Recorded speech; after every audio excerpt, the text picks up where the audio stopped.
I'm John McIvor, and I'm very pleased to say that today I'm with David Gaff, who from the early 1960s started to take cine films, not only in the local area around Guildford and Godalming, but also railway films, usually in this country.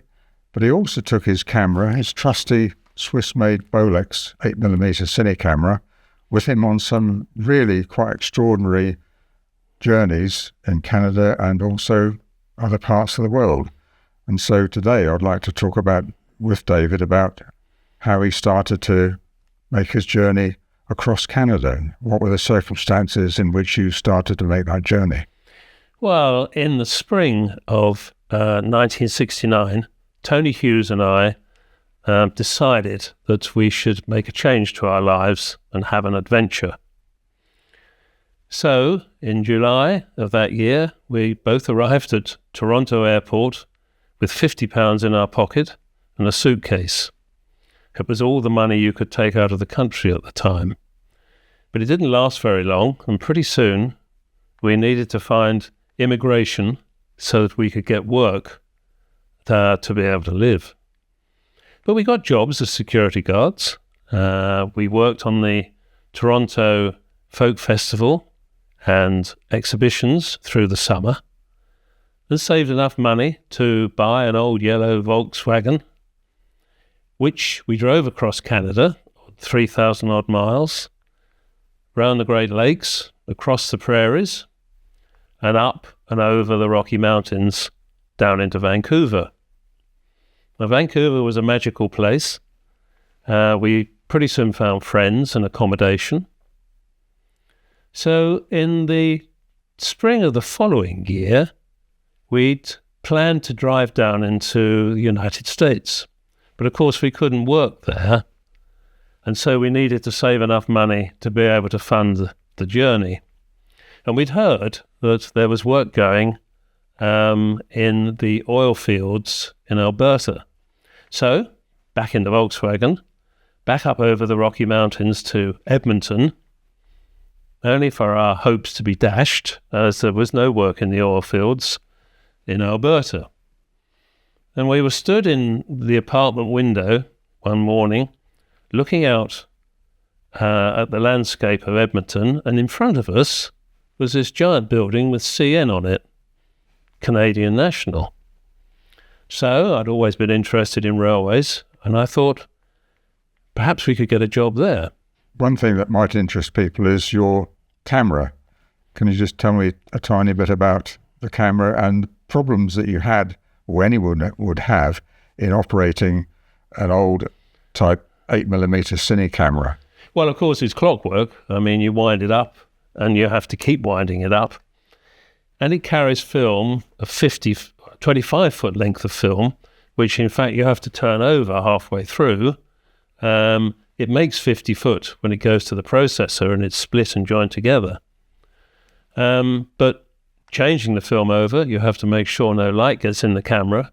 And depending where you're filming, this can be very difficult. And of course, with these films, you have to send them away for processing. In this case, it had to come back to Kodak at Hemel Hempstead before you got the finished film back home, hopefully. I never lost one. Well, that was quite remarkable, bearing in mind the vagaries of the post that we suffer from these days. But and the quality of the camera is, because it was made in Switzerland and probably German lenses, was probably one of the better ones that you could get back then. It was the best thing I could purchase, and I've been very pleased with the results. Well, I'm sure we'll all enjoy the results when we have a look at them, but let's start on that journey. This is the story of an adventure, a dream we thought we'd never achieve. But we did, and here's how it happened. Tony Hughes and I had known each other for a long time. We'd been friends at school, and now we were both working for an insurance broker, Derek Cummings. We were both nearing our mid-20s, and our lives felt as though they were following a script. We knew we had to do something, but what? We were in Brighton and met Cease Beach in a bar one evening. He was a veteran of the D-Day landings, and it was the 25th anniversary. Cease was Canadian and came from Burwash in Ontario, and it crystallised something in our thoughts. We had wanted to travel, so what about Canada? Once a decision had been made, things happened very quickly. We looked at immigration, but it was going to take a long time. So we thought we'd go as visitors. You were able to stay for 3 months. The only drawback was that at that time the government had limited the amount of money one could take out of the country with oneself. That was £50 each. But 3 months seemed a long time. And in June we found ourselves at the airport wearing several layers of clothing because we couldn't get everything in our suitcases, on an 18-hour flight to Toronto on the Britannia Whispering Giant. A few weeks before we left, pure luck brought us a meeting with Steve, a Guildford chap who was living in Toronto with some friends that he'd met and he was returning to stay with. If you get stuck, drop in, he'd said. Well, we had no other plans, so we gratefully dropped in. The boys were terrific and let us stay for a couple of weeks. But in that time, we found that our money had almost halved, mainly spent in the cafe just across the road for lunches and things. If we wanted to stay, we knew we'd have to get jobs. But to get work, you had to be an immigrant. You had to have a social security card. This is Steve, by the way. This would be one giant step for both of us, we thought, as we watched the moon landings.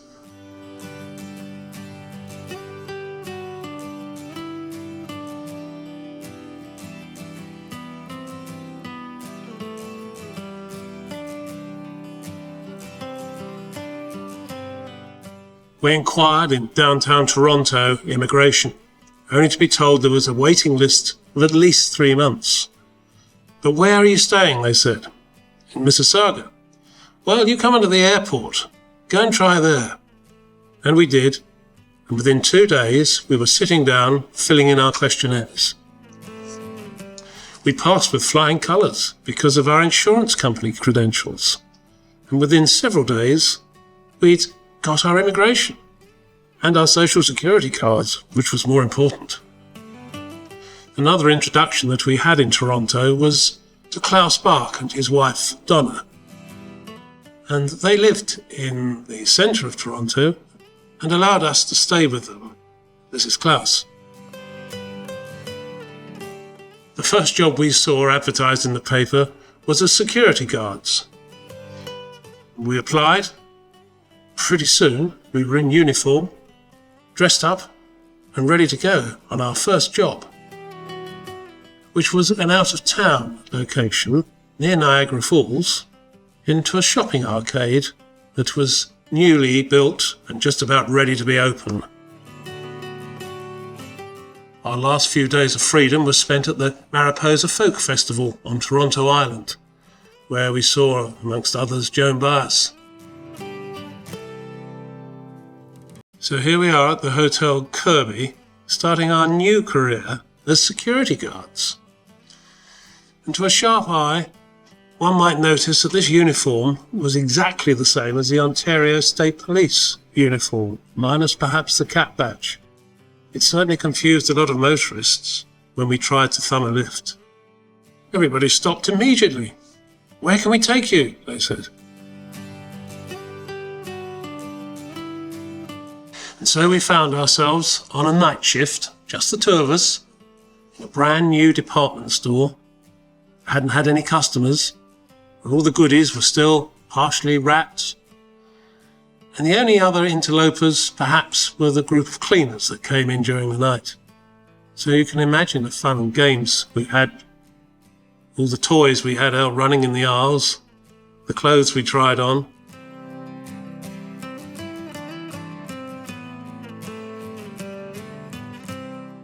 It was kids in a candy store.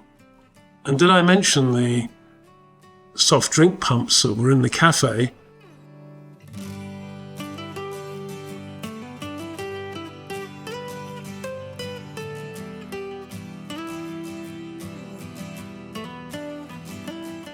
But all good things come to an end, and that job over, it was back to Toronto. For a little time, once again, on Toronto Island, at another festival.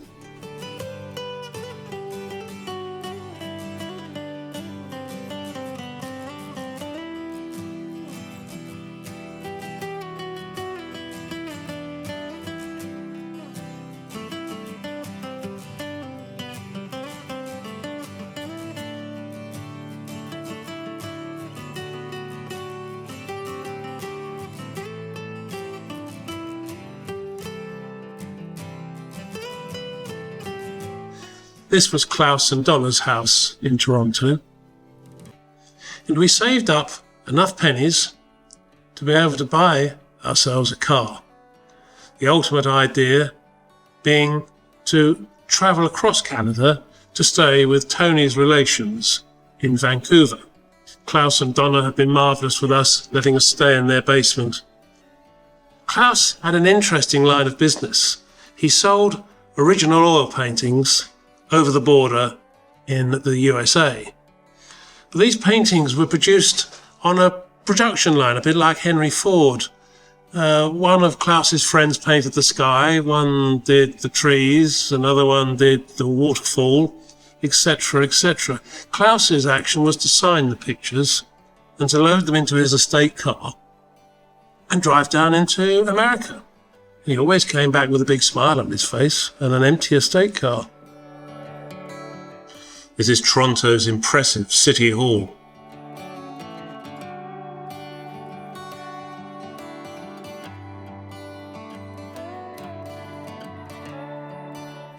And this is Mies van der Rohe's spectacular Toronto Dominion Centre.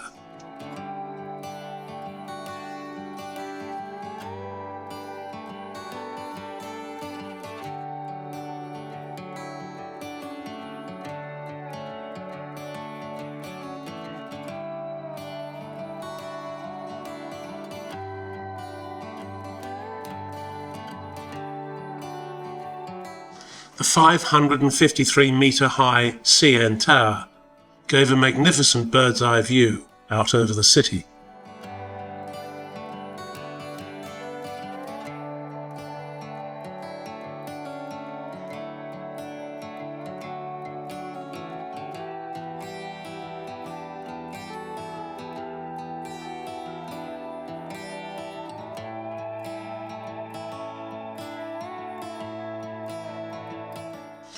The City Hall once again taking pride of position.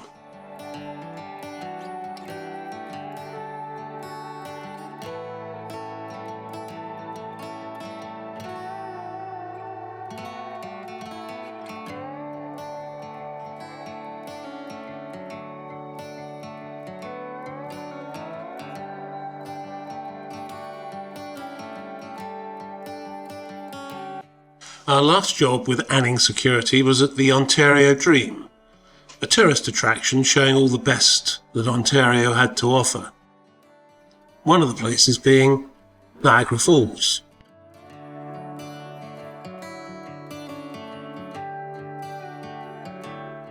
We thought we should visit before we left the area, so we drove down in our little yellow Volkswagen in time to see that they'd shut the Canadian falls for some form of repairs or work, and all the water was coming over the American Horseshoe Falls. The extra volume of water created a spectacular mist.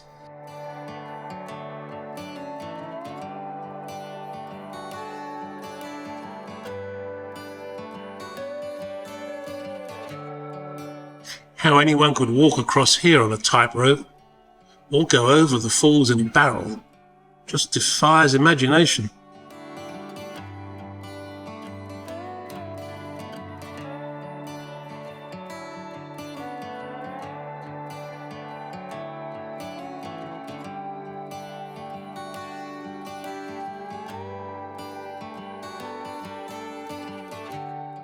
The little maid in the mist boat looked as though it was going to be overwhelmed by all this huge spray.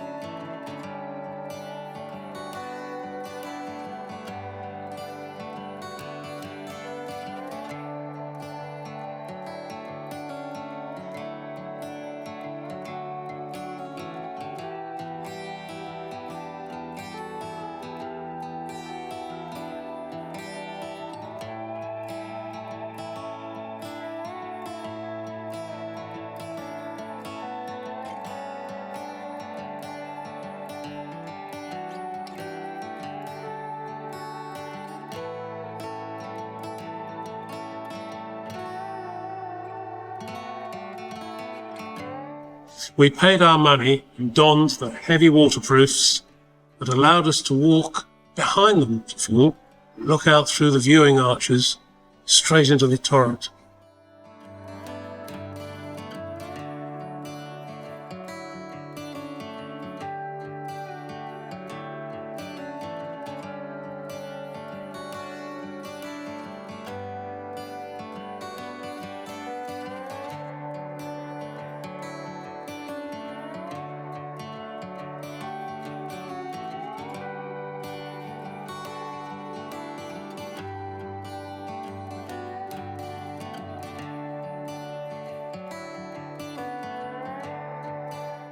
So our farewells made to the boys in Mississauga and to Klaus and Donna. Bye-bye to Bloor and Yonge Street in Toronto. We set forth on our journey across Canada. We're going the wrong way. Initially, we thought we should go up to Montreal to see the site of the World Trade Fair.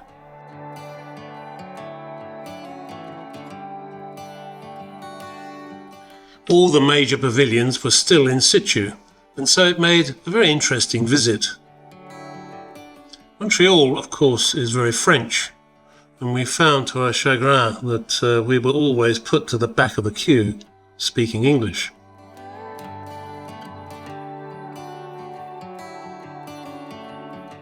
All you could eat for $1.50 was the best exhibit we found. We were starving.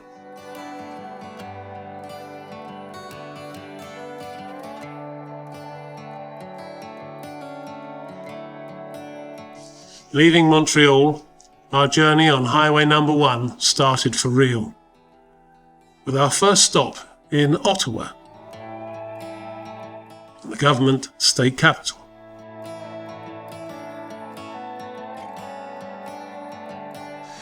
It was September and the weather was starting to change. Even the Centennial Flame didn't give off enough warmth.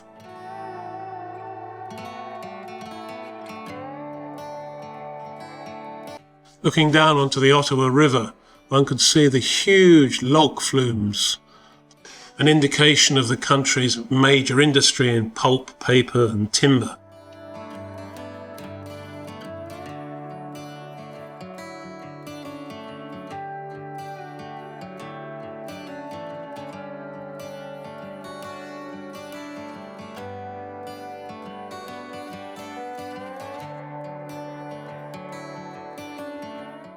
We met another of Tony's distant relations, who were kind enough to feed us and put us up for the night.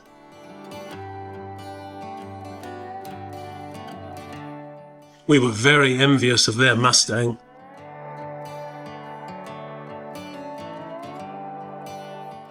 And now the countryside started getting a lot wilder as we thread our way through the Great Lakes.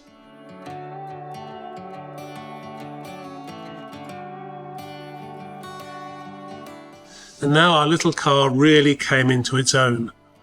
We were able to detach the front seat backs and lay them against the back seats. So we both had what was really a bed.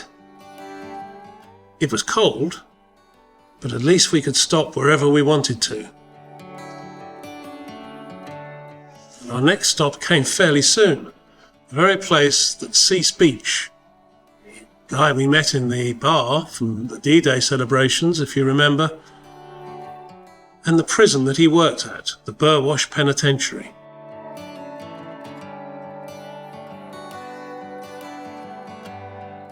Cease and his wife lived in the prison compound with their 2 daughters. They were lovely people and welcomed us with open arms.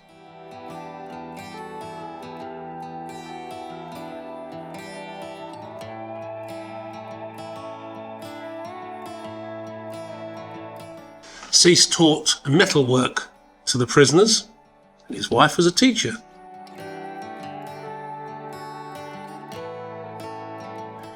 They had a boat and a share of a cabin on a nearby lake, a weekend to get away from it.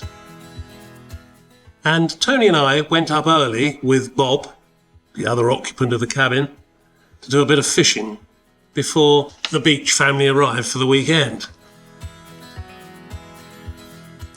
We caught dozens of these bullheads, small catfish, which Bob cleaned and gutted and prepared for the weekend feast.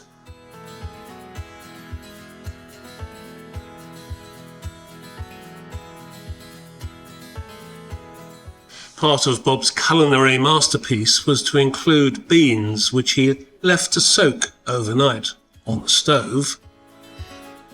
And we were woken early hours of the morning with this terrible smell and smoke.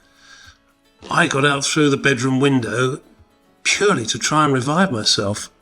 But not knowing the cause of the problem, I just went fishing early in the morning. When Bob eventually woke up, of course, he found a hole burnt in the bottom of his pan, for which we got the blame. Cease turned up with the family, and we had a wonderful time for the rest of the day in his boat, tearing up and down the lake.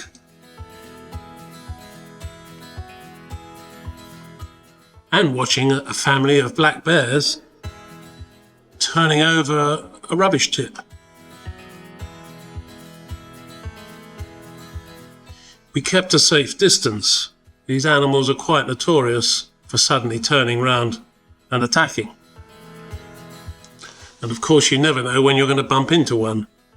They seem to love being around dustbins.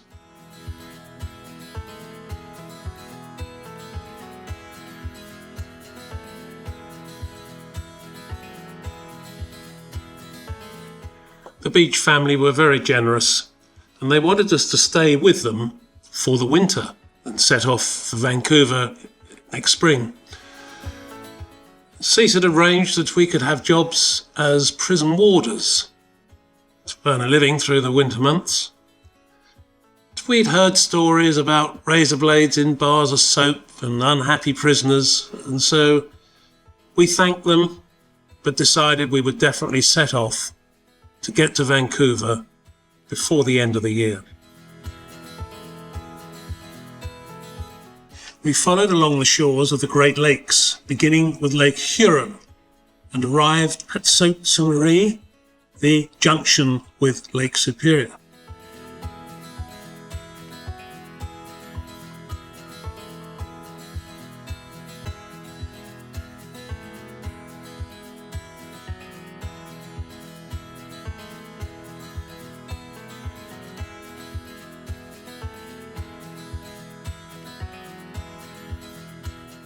The highway wound its way along the shore of this, the largest of the lakes. And one would travel miles without any population or houses. Sometimes there was over 100 miles or more between petrol stations. So we had to be very careful. We often went for hours without seeing another vehicle.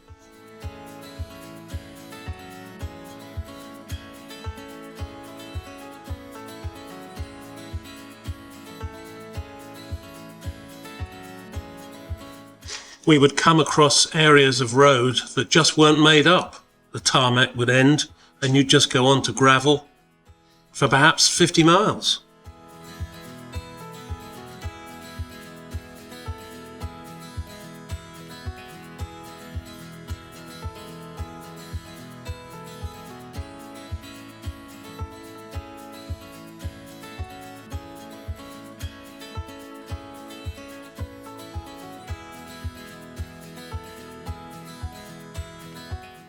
Freight trains rumbled past to keep us company. We carried our own provisions and cooked up meals along the way. It wasn't gourmet, but it was hot and filling.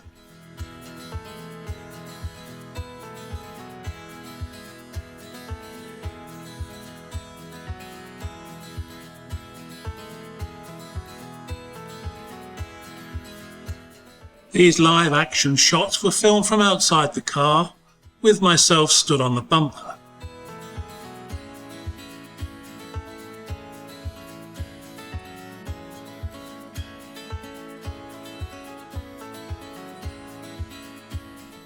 It did get very cold at night, though, and we were very grateful that we'd accepted the beach's offer of a couple of old blankets, which we wrapped round ourselves in the car at night. And if it was really cold, we found the sheets of newspaper wrapped round inside our trousers and inside our jackets. It was extremely good insulation and kept us quite cosy.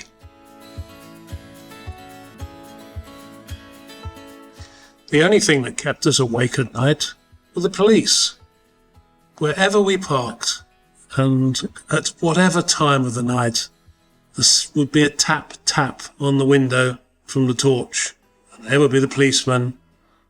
"What are you doing then, boys?" "Isn't it obvious?" we wanted to say.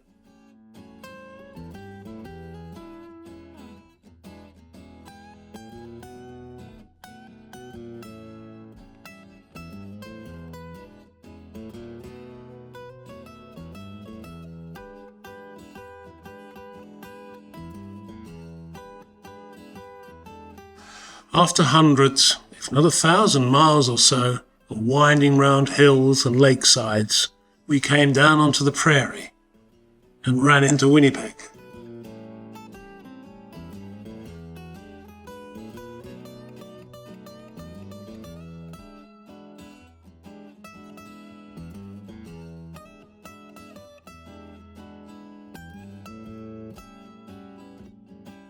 This huge Canadian Pacific marshalling yard heralded our entrance onto the flatlands that would carry on across Canada to the foothills of the Rockies.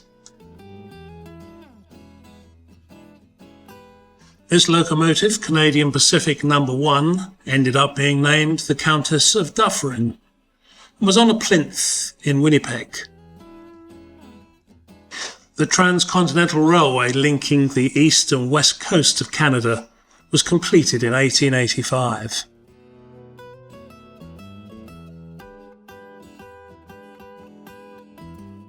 This Hudson's Bay outpost for the fur trade was built in 1830.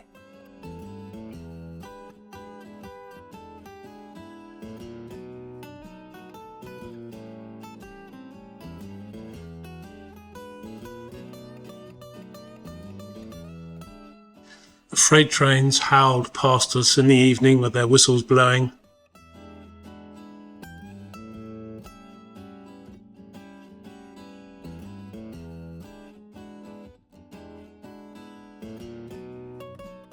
And we prepared for another night in our camper car.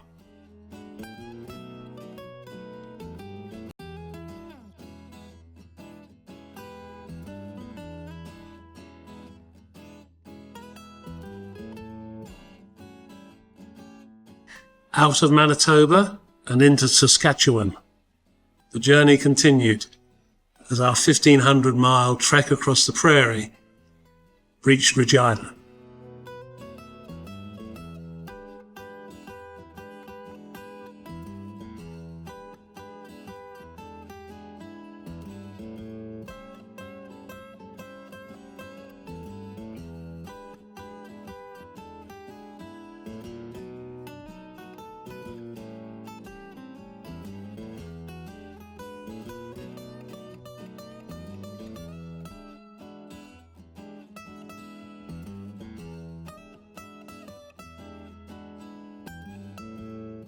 It was big sky land and open countryside. We were ever expecting a herd of buffalo to roam past, chased by native Indians, but it didn't happen. Just another freight train serenaded us into our evening sunset. Another evening where the Royal Canadian Mounted Police would query what we were up to. So we continued onwards, past Moose Jaw and the big grain elevators. The great abundance of the prairies stored for transport by rail.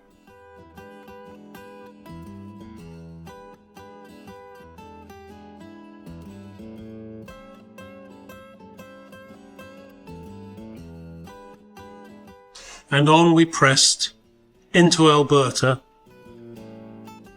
totaling up probably nearly 800 miles from leaving Winnipeg to getting to Calgary.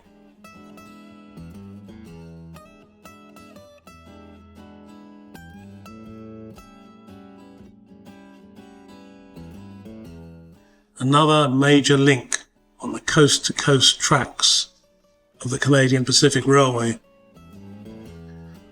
but with an incongruous object of interest, the statue of Robert the Bruce, a copy of one that stands on the battlefield of Bannockburn in Scotland, 1314. This exact copy gifted by one of Calgary's own citizens. Perhaps some early Canadians came to join in the battle. Or perhaps it was an inspiration of Robert the Bruce's observance of the spider and his whip. Whatever, the 1,228 metres above sea level CP Tower, with its revolving platform, peered down on the station and on the foothills of the Rocky Mountains.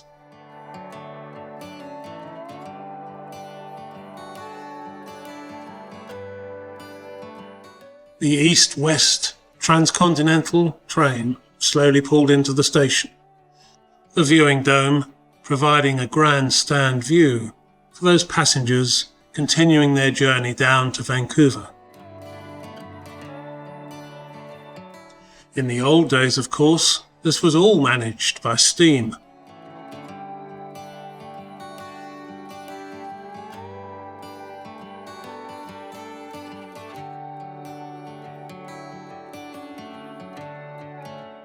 A substantial change in the weather took us into Banff and the Canadian Pacific's playground in the Rockies.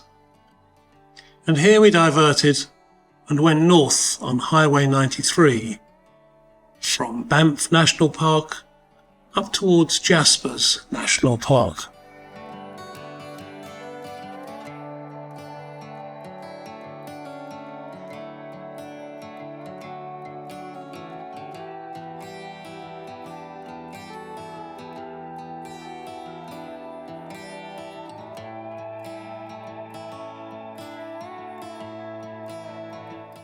This Icefields Parkway, the most scenic and beautiful route, took us past many wonderful sights.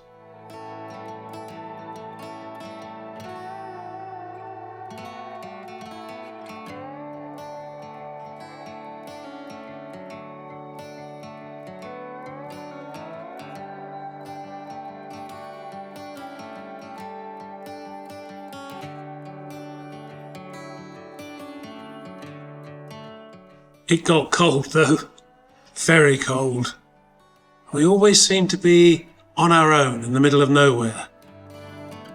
Just like this, the Crowfoot Glacier.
The higher we got, the thinner the air, and the car didn't like it. It slowed down and down until we were just managing to do 20 miles an hour.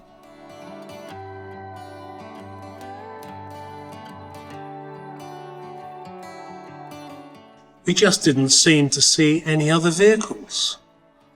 And while we shivered to keep warm, the road went on, and so did the wonderful sights. The Athabasca Glacier.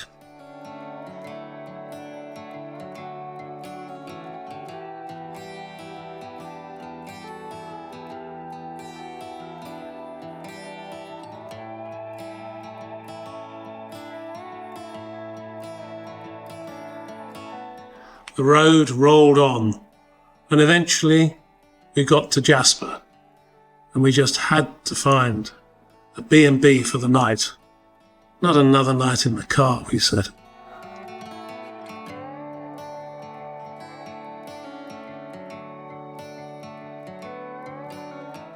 Jasper was the Canadian National Railway's tourist location at the top end of the Rockies.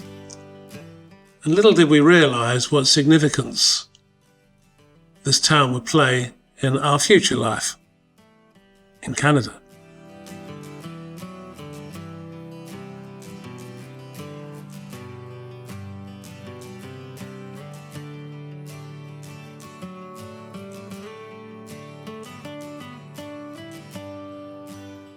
We were now approximately about 600 miles from Vancouver.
Things were getting tough.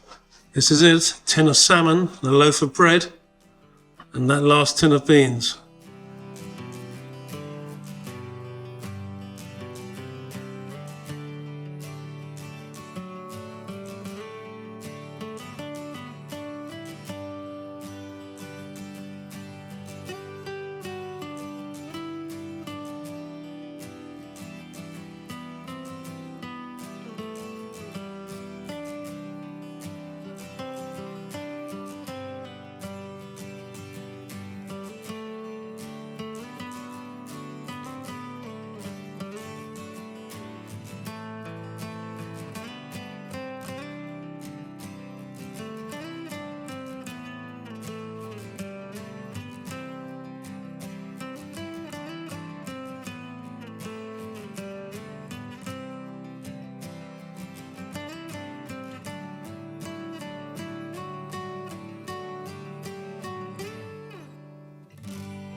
The lines of the two railway companies, the Canadian Pacific and the Canadian National, crisscross backwards and forwards across the valleys and canyons as they descend down towards Kamloops and Vancouver. The Canadian Pacific Railway, being the first to be built, had the choice of location. Canadian National had to follow a second behind. The Thompson Canyon led into the Fraser Canyon with huge, steep, rocky walls plummeting down into disturbed and turbulent waters. The railway tracks clinging to either wall on ledges.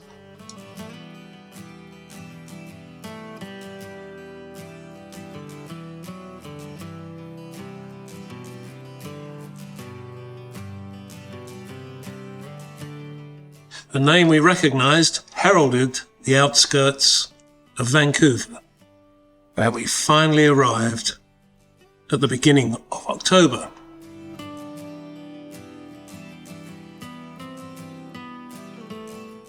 Tony's cousin Beryl was married to John, an accountant, and they lived on the inner suburbs of Vancouver with their 2 daughters. They very kindly allowed us to stay with them while we found our feet in Vancouver. We got our own flat eventually, and through the winter months, by playing badminton, met a number of friends, one of which is Colin here. Colin had an MGB sports car, still with English number plates, which he reckoned avoided him getting penalties for speeding, etc., because he always told everyone that stopped him he was just passing through. Colin and I had taken the car ferry over to Vancouver Island and had driven down to Victoria to meet one of Colin's friends.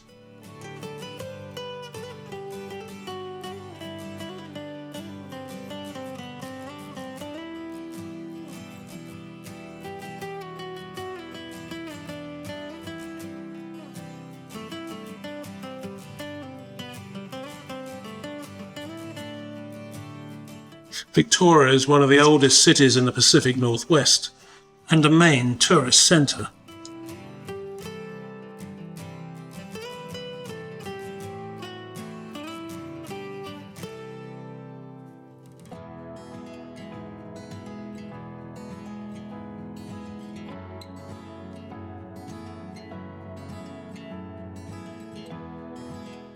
Of the many Indian tribes that inhabited this part of the world, one of them obviously erected this gigantic totem pole.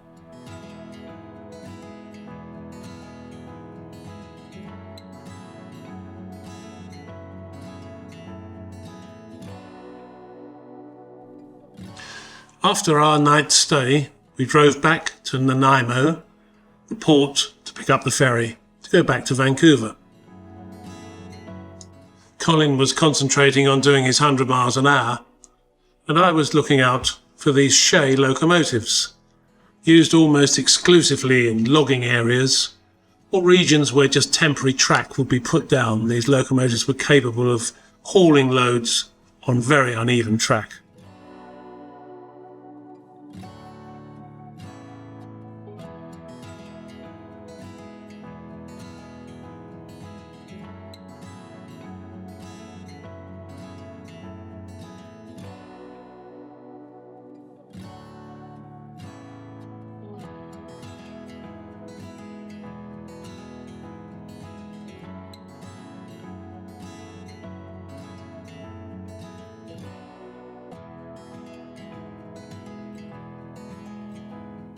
So back once again to Vancouver, in a passage under Lions Gate Bridge, which links the north and south shores of the city.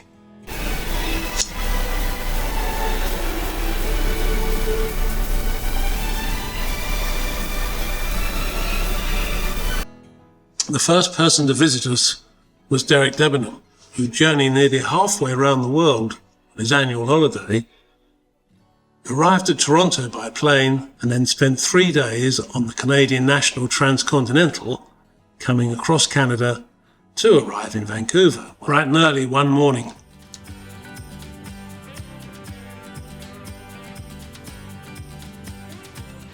He spent another day sleeping, and this was our apartment on Comox Street, near English Bay.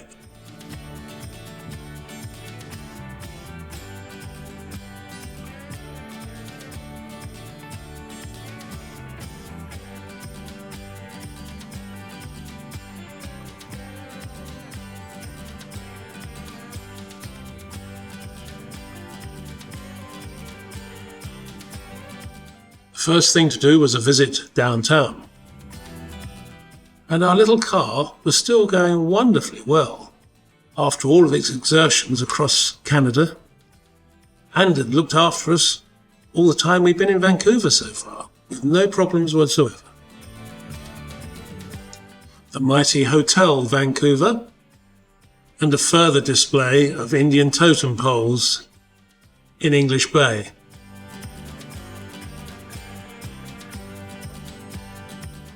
The city was beautifully located, with its wonderful bay and harbour, the mountains on one side snow-capped, the North Shore, and then sandy beaches in English Bay.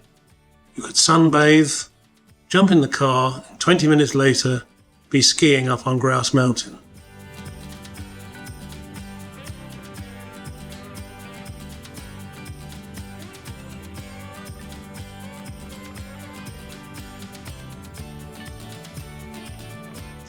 Lionsgate Bridge stood at the entrance to the harbour. Little seaplanes came and went, flying up to the northern lakes for people on fishing trips or just for transport. One of the jobs Tony and I applied for was to work as stewards on Northwest Airlines, and we received a letter the day before we were due to leave on our 3-month drive around the States, giving us the positions. Oh well.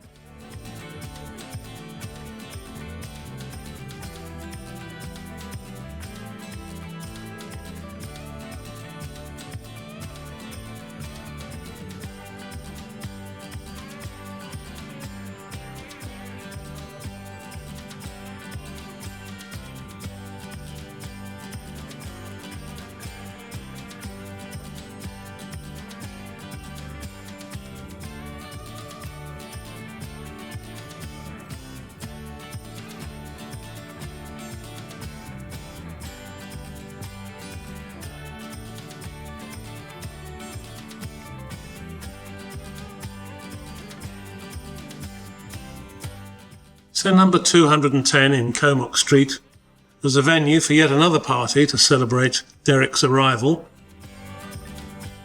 and to meet some more friends that we had gathered from the badminton club.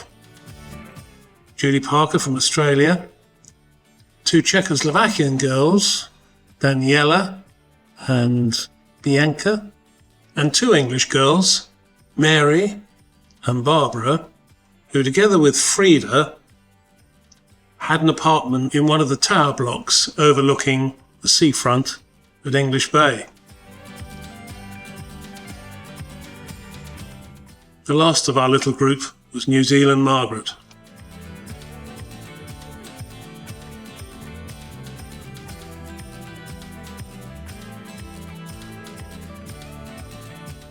We had to go to Stanley Park Zoo and the aquarium.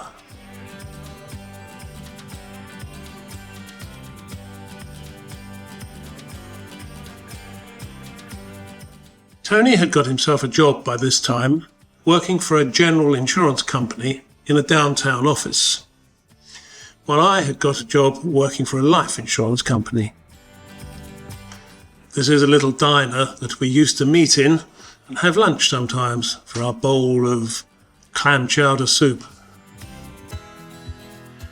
Capilano Canyon was a little way outside of the city, and I went out with Derek so that we could cross the suspension bridge. You had to have a head for heights. Little did we both realise at the time that when Derek and I tried to get a house to live in after my return from Canada, a house in Hazelmere owned by a lady who wasn't very sure about 2 men wishing to share property together, her property, but it was called Capilano. When we said, well, we've been there, she welcomed us with open arms. She had lived in Vancouver and had specifically named her house after her favourite beauty spot.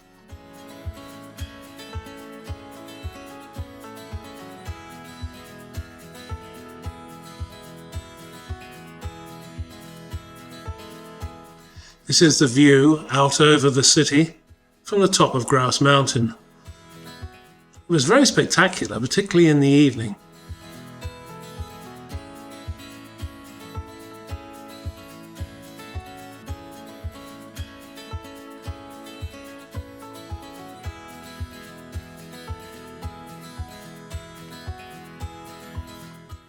It was lovely to be in the snow when just a few moments ago it seemed one was walking the city streets in warm sunshine.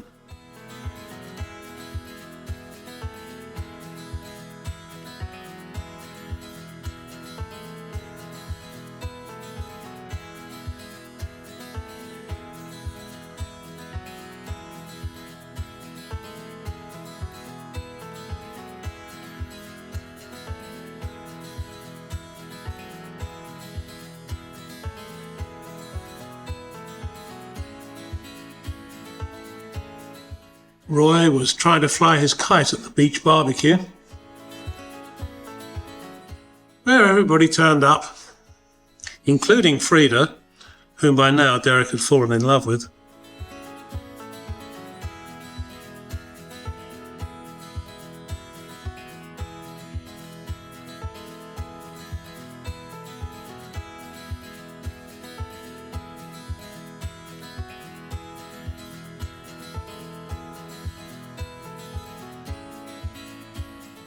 Mount Baker was just over the border in the United States, near Seattle, and was a most wonderful ski resort with après-ski to die for. So off we went for a weekend skiing.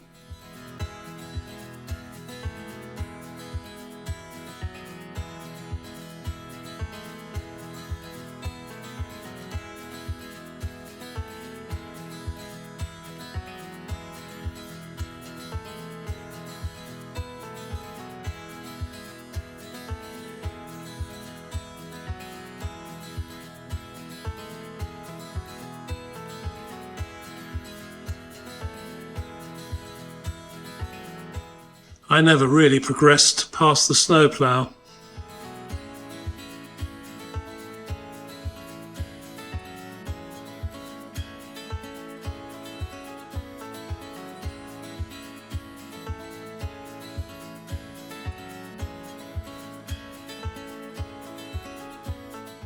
These gardens were at the base of the Macmillan Bloedel Geodesic Dome Conservatory in Vancouver, with tropical plants, and I think butterflies and birds. It was very lovely.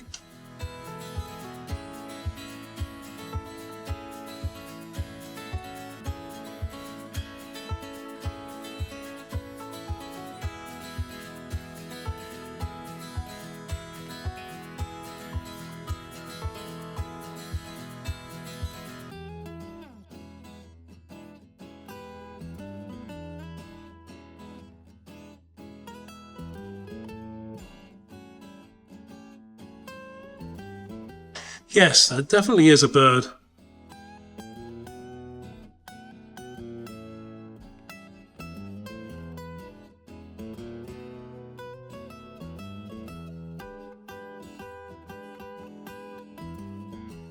A revolutionary bit of design for the times.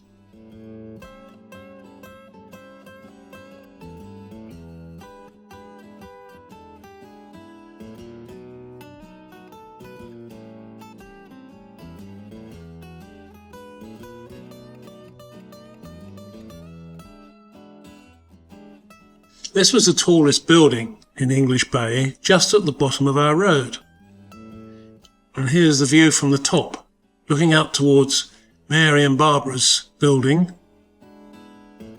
and then back up the road at our block on Comox Street. There it is.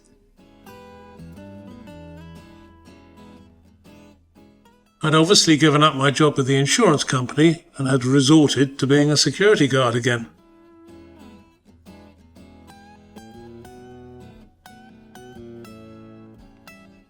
And so the sad day had finally come when Derek had to return home.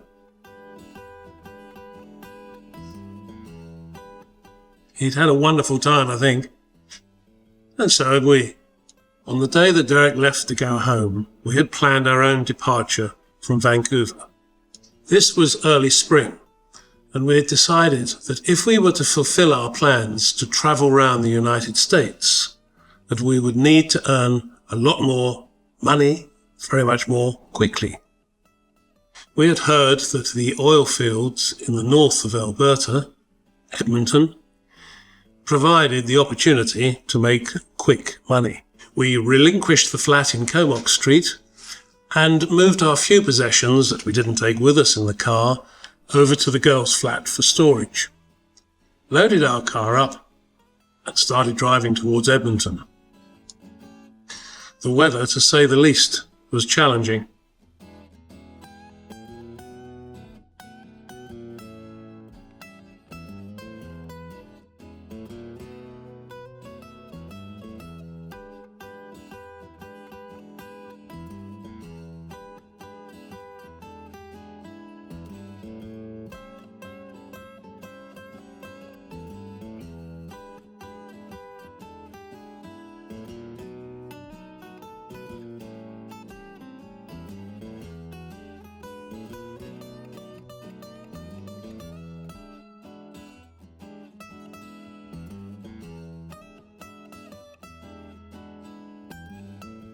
Retracing our steps up the Fraser Canyon, we came out of the snow and back into the foothills of the Rockies.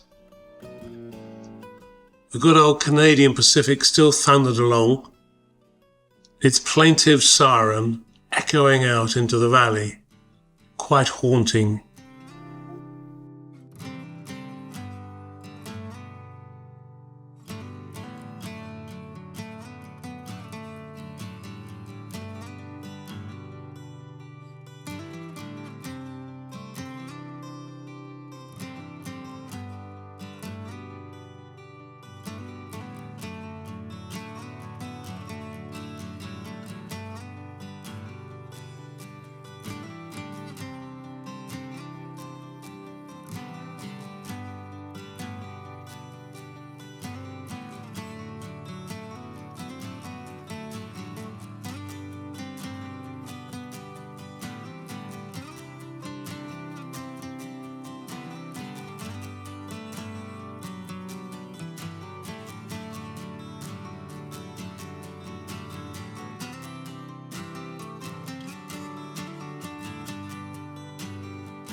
There was a flaw in our grand plan, and it didn't take us long to find out what it was.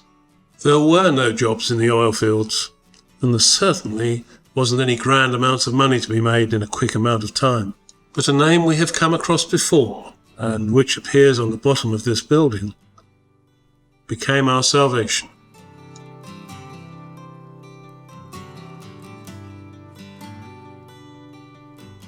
An evening spent in the Ayford Arms, which overlooked the CN offices, gave us the idea. Why not look for a job on the railways? We had our interview straight away, took our isometric test. How many questions with an IQ rating could you answer in a certain period of time? And of course, we'd been taking tests all over Canada. We'd practiced. We could do it very quickly. And they thought we were amazing. So we got a job on a signal gang operating on a section of track near Mount Robson. In fact, at a place called Little Fort. This train with bunk cars, a cook car, and 24 guys was to be our home for the next few months. Riding up and down the railway line in motorised vehicles, this is Pete by the way, was to be our mode of transport. For a bet one day, and just to prove he could, Pete ate 26 fried eggs, a tray of bacon, and a tray of pancakes. This is one of our foremen, and here was the other one. We were working for the signalling department, and a complete program of re-signalling was being undertaken throughout the Rocky Mountain section. Semaphore signals were being replaced by colour light aspect signals.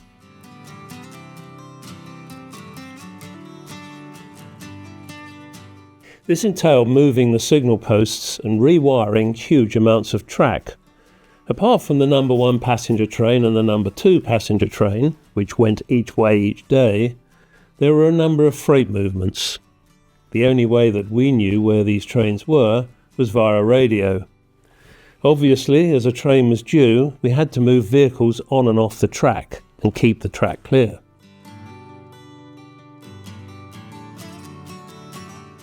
We were up early and had a huge breakfast, started work at 7 and probably finished about 5 o'clock, which was then followed by dinner.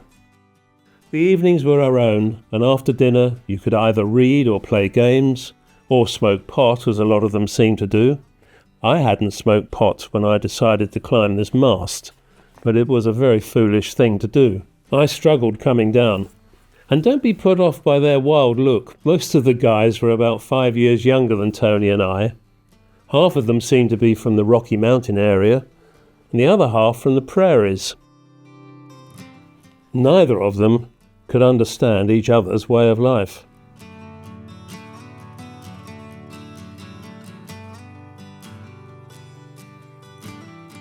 Running around on these rail cars wasn't without risk. The foreman of each gang usually drove one of the cars. On these blind corners, you'd suddenly perhaps see a car coming the other way with another gang, and it was abandoned ship. We all had to get off, and the two rail cars on this occasion hit and went up in the air. Then it was bang, bang, bang, trying to straighten out all the dents. These foremen were on a 3 strike or you were demoted policy, and most of them were on their last life. John was from Newfoundland, called Newfie by all. Frenchie climbed the poles, and we worked in great happiness on a shift program. It meant we worked 9 days solid and then had 5 days off, covering the fortnight period. At the end of that fortnight, we had a free pass to take us either way on the train from wherever our gang train was into Vancouver, or if we wished, in the opposite direction to Jasper or Edmonton. Usually it was a passenger train, but on this occasion a freight, and it took us back to Vancouver. Our car came out of the garage, and off we went for a couple of days to Vancouver Island.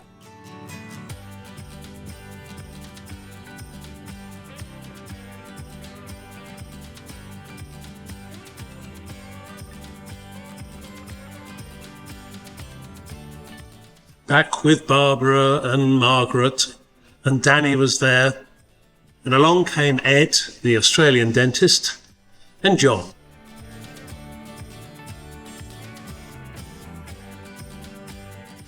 We drove our car up and down the beach.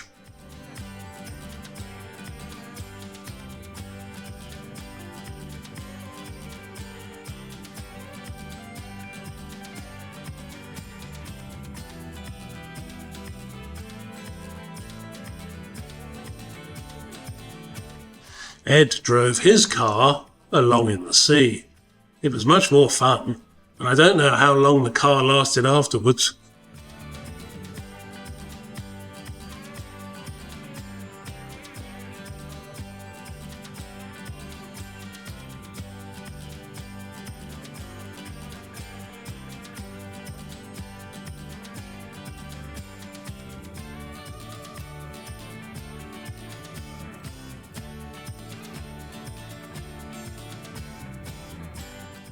We spent all the time on Chesterman's Beach, ruining the car with salt water, but generally having a load of fun.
After our short vacation, it was back to work on the number 2 passenger train out of Vancouver on the evening at 5 o'clock. We would spend time in the observation car, we had an evening meal, and we were provided little couchettes, a bed that turned into a seat in its own little cabin.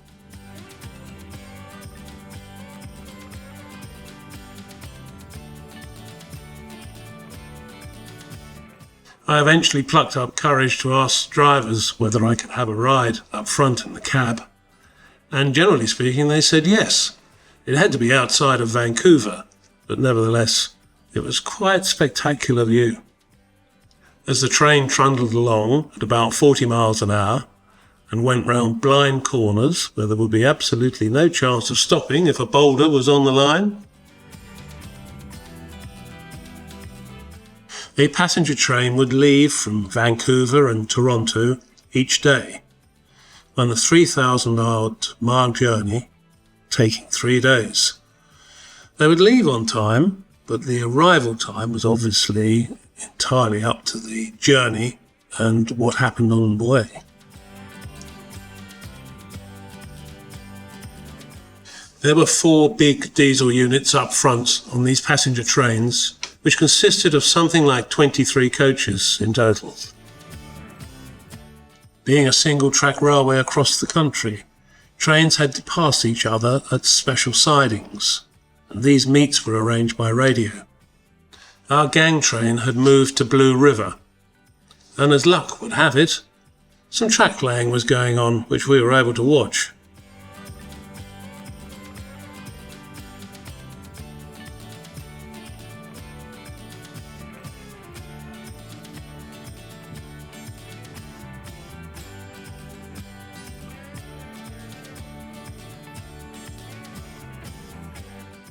Huge lengths of rail were drawn off the flat trucks and welded together in continuous mile-long lengths. The track had to be heated with gas heaters before it was welded to allow for expansion, the difference between day and night temperatures. Our move to Blue River heralded the arrival of a track crane to enable us to lift and move signal posts. Up until this point, we had been digging trenches and laying cable, or stringing cable from telegraph poles. The crane looked a lot more fun. But there was a problem. The crane driver belonged to a different rail union, and his working time was 5 days on and 2 days off. The foreman in charge of the gang was a big Polish man named Stanley Tchaikovsky. What you saw was what you got with Stanley, and he didn't at all argue with the crane driver over these times, but just said to all of the gang that we now had to adopt these 5 days on and 2 day off rules.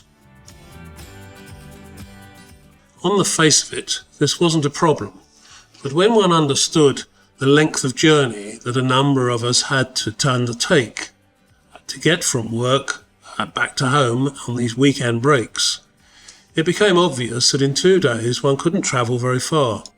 The crane driver and Stanley, as it happened, lived in Edmonton, and they could get home in a few hours, so for them it wasn't a problem. Other members of the gang who were going out onto the prairies into Saskatchewan, and indeed ourselves going to Vancouver, it would need a day and a half to get there and a day and a half to come back.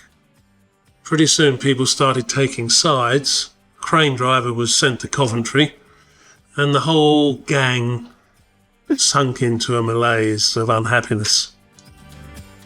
We had a chat with this crane driver one evening and found out that the last thing he wanted was to cause trouble, but he didn't know what to do. We found out that he had no objections whatsoever in working 9 days on and having 5 days off. It was just that he didn't see how he could clear that with his union. We went to see Stanley and asked his permission to see if we could write a letter, perhaps to the engineering department we worked for. He said we could.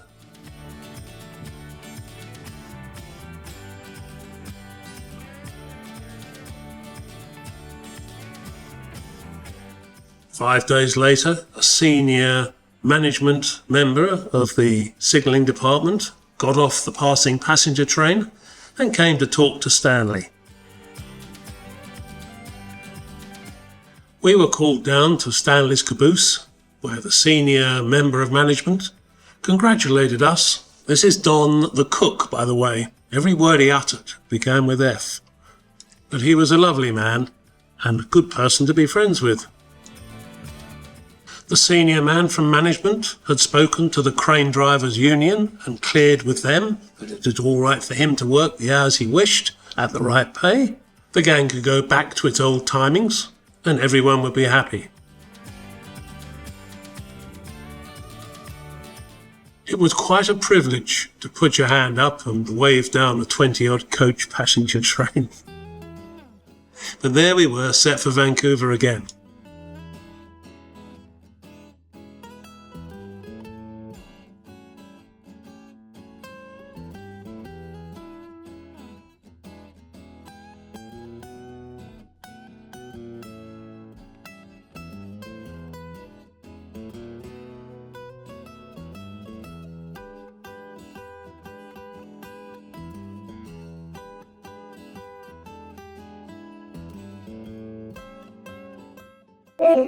The senior member of management called us to him before he left and said he was very impressed as to how two boys from the old country had managed to sort out this with integrity. So he gave Tony the job of looking after all the stores and tools that were used by the gang every day and taking them back in at night and keeping a track of everything.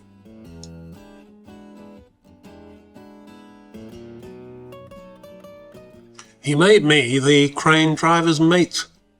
Wonderful. None of the other boys seemed put out in the slightest about our elevation to these new jobs, and indeed they were very happy to have got back onto this old schedule.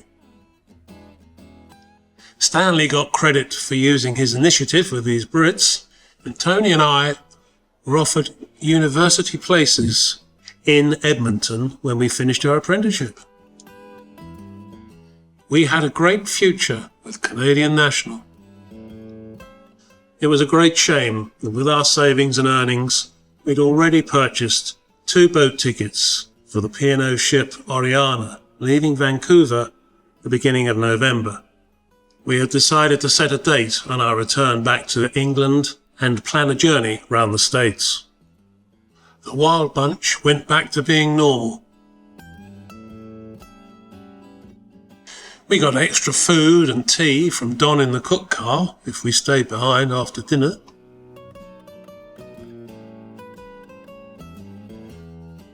But we all had what turned out to be a very lucky escape. Our water wagon was replenished every week or so, and a new one brought along by the daily goods train which supplied equipment and stores to all the gangs. This wagon had the look of an old oil tanker and held perhaps 4,000 or 5,000 gallons of water, so it must have weighed 20-30 tons. There was a brake situated halfway up the front of this wagon with a screw-down handle, and the crew of the train decided to perform what they called a flying switch. The locomotive pulling the water wagon started forward and gained some momentum. They then uncoupled the locomotive and it is accelerated away over a set of points leading to our train. The set of points, or switch, was then thrown so that the wagon was diverted down towards our train. The brakeman sat on the front, screwing down the brake to bring the wagon to a gradual halt. But it didn't happen that way. The brake failed to operate, the brakeman jumped off, and the wagon crashed into the end restaurant car where in 5 minutes' time we should have been sat having our lunch. As it was, we were knocked off our feet in our own car. Don, the chef, and his helper were submerged in pots and pans and food, but amazingly were unscathed. But the restaurant car was destroyed, half of it completely crushed into matchsticks of wood. One can only guess at what would have happened if we'd all been sat down there having our lunch. This is a typical meet where one train would go into a siding to allow another one to pass.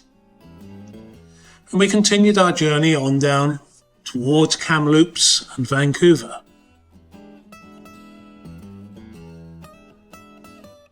It was sad to end our railway careers, but it was nice to be back with the girls again and planning our next adventure, a journey round the United States.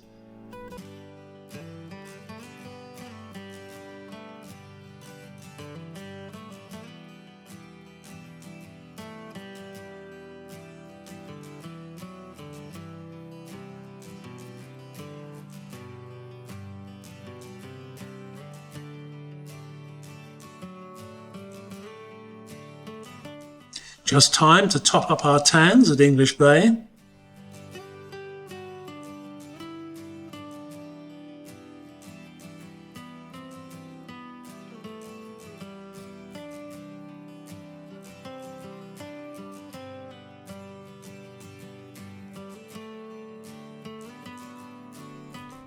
We said goodbye to the Hudson's Bay Company and to the boys from the Hare Krishna mob.